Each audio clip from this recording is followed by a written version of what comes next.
आत्मा परमात्मा, आत्मा सो परमात्मा, परमात्मा सो परम गति। समझिए, ध्यान दीजिए, चाहे राजनीतिज्ञ हो, शिक्षक, कर्मचारी हो, या मजदूर हो, या कोई व्यापारी हो, राजनीतिज्ञ हो, कोई भी किसी भी क्षेत्र में काम करता हो या जीता हो, आपने खूब दौड़ धूप कर ली, खूब शरीर के आनंद के लिए खूब आपने पैसा कमाया और आनंद ले लिया जीवन का। इस शरीर के भौतिक सुख सब आपने प्राप्त कर लिए, लेकिन कभी क्या आपने इस आत्मा के विषय में सोचा है? थोड़ा आप इस आत्मा के विषय में भी सोचो कि मरने के बाद ये मेरी आत्मा कहाँ जाएगी। ये कभी सोचा है आपने? देखो, गांव का कोई प्रतिष्ठित व्यक्ति है, मान लो, जिसका नाम गांव में चलता है,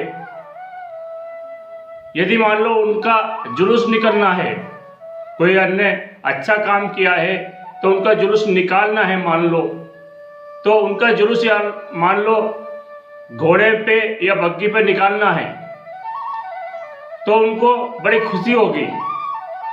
और यदि उनका जुलूस गधे पे निकाला जाए तो वे अपने आप में उस चीज़ का अपमान मानेंगे कि नहीं, ये मेरा अपमान हो जाएगा, मुझे तो घोड़ा या बग्गी या हाथी चाहिए जुलूस पे बैठने के लिए। तो इस शरीर का तुम अपमान मानते हो कि मैं गधे पे बैठ के जुलूस में जाऊंगा तो मेरे शरीर का अपमान हो जाएगा।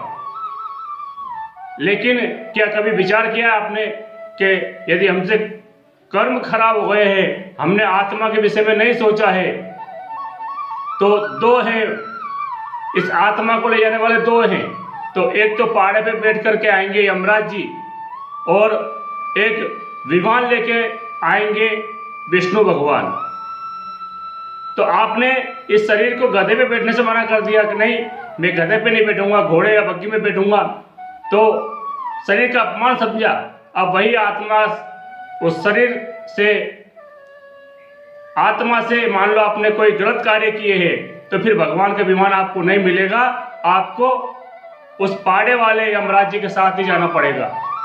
तो यह संसार में आप अपमान मानते हैं, ऐसा कैसा आप इस आत्मा का भी अपमान मानिए कि मेरी आत्मा वैकुंठ में भगवान के विमान पे बैठ करके जाए और स्वर्ग में बैठ करके सुख भोगे, ना कि यमलोक में जा करके और यम ताड़ना और बहुत सारे दुख भोगने पड़े इस आत्मा को। आपसे व्यासपीठ ये निवेदन करती है कि इस आत्मा के विषय में सोचो जरा। और आप, ये आत्मा आपकी बेटी है। देखिए, समझना जरा बात को, ये आत्मा आपकी बेटी है। जैसे आप आपकी बेटी का रिश्ता करने जा रहे हैं या कर रहे हैं, तो आपके सामने दो लड़के खड़े हैं आपकी बेटी के रिश्ते के लिए। एक लड़का ऐसा है जो आपकी बेटी को रात दिन दुख देने वाला है, मारने पीटने वाला है और बहुत सताने वाला है। एक लड़का तो ऐसा है, और दूसरा लड़का ऐसा है जो आपकी बेटी को बहुत सुख देने वाला है, बहुत आनंद देने वाला है और उसको सुख से रखने वाला है। तो आप सोचिए कि आप अपनी बेटी का विवाह किस लड़के के साथ करेंगे? जो लड़का दुख देने वाला है आपकी बेटी को, उसके साथ करेंगे, या फिर जो लड़का आपकी बेटी को बहुत ज्यादा सुख देने वाला है उसके साथ करेंगे? तो आपका जवाब यही होगा कि जो लड़का अच्छा है, जो मेरी बेटी को सुख देने वाला है, उस लड़के के साथ मैं मेरी बेटी का विवाह करूंगा। तो ऐसे कैसे ये बेटी के संबंध में आपने ये तय किया है, तो ये आत्मा भी आपकी बेटी है, ये आत्मा भी आपकी बेटी है। और आपके सामने यहाँ भी दो लड़के खड़े हैं। एक तो यमराज है जो पहाड़े पे बैठ के आएंगे, और यदि गलत कर्म किए हैं इस आत्मा से, इस शरीर से, तो इस आत्मा रूपी बेटी को वहाँ बहुत ताड़ना दी जाएगी, बहुत दुख दिया जाएगा, मारा कूटा जाएगा, गर्म सलाखों से छेदा जाएगा, गर्म कड़ाव में डाला जाएगा, क्योंकि उनके पास नरक में कई प्रकार की यातनाएं हैं। और एक बेटा जो है इस आत्मा को, जो विष्णु भगवान है, दूसरे बेटे के रूप में इस आत्मा के पति वो स्वर्ग में ले जाकर के इस आत्मा को बहुत आनंद देंगे। अब आपको समझ में आ जाना चाहिए कि आपका जो आत्मा रूपी जो बेटी है, इस बेटी का आप विवाह यमराज से करेंगे या भगवान विष्णु से करेंगे।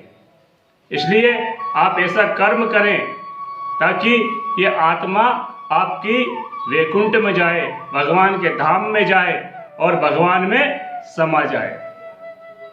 देखिए, ऐसे ऐसे भगत इस दुनिया में पैदा हो गए हैं जो मरने के बाद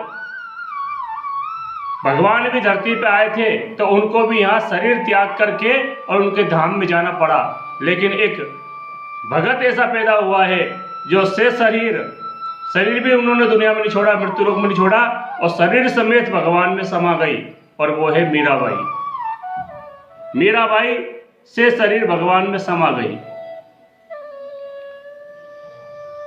इसी विषय में कहा गया है कि लकड़ी जल कोला भई, कोला जल भई राख, और मीरा बनी ऐसी बनी कि जिसका शरीर समेत भगवान में समा गई। जब आग जलती है तो कोयला बनता है, कोयला की राख बन जाती है।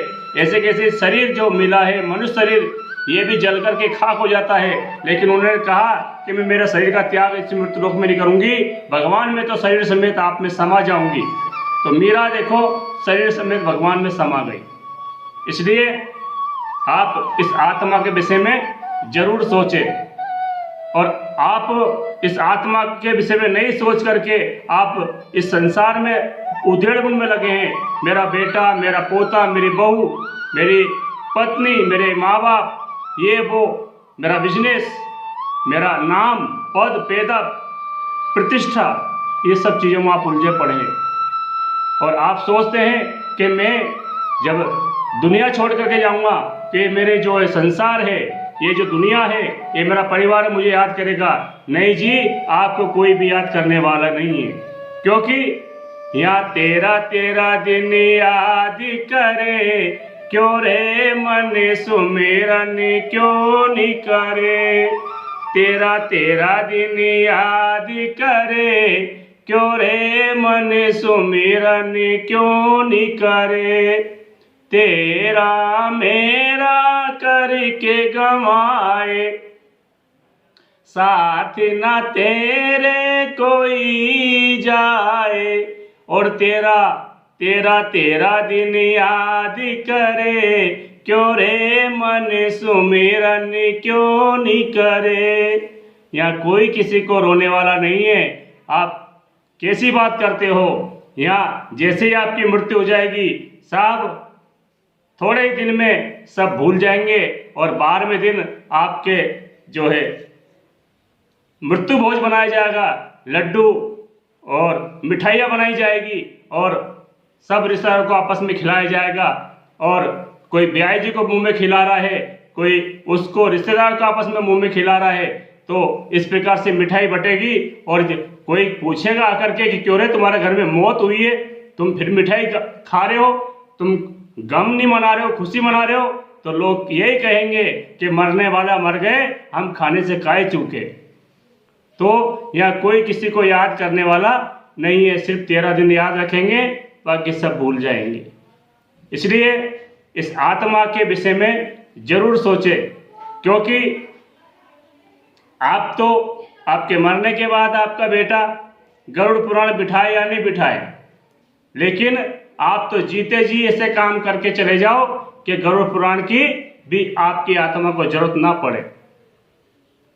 क्योंकि यही सी भागवत कथा के माध्यम से महाराजा परीक्षित ने 7 दिन में ही उनकी मोक्ष कर ली थी, उनका वैकुंठ में निवास कर लिया था। क्योंकि उनकी सोच यही थी कि मेरे पूर्वजों के साथ भगवान साथ में रहे हैं, और मैं ऐसा अभागा चेहरा, ऐसा श्रापित चेहरा लेकर के भगवान के सामने नहीं जाऊंगा। और उन्होंने 7 दिन में ही अपनी मोक्ष का रास्ता ढूंढ लिया। तो व्यासपीठ आप सभी से निवेदन करती है कि ये आत्मा रूपी जो आपकी बेटी है, इसका आप कुछ न कुछ उपाय अवश्य करें।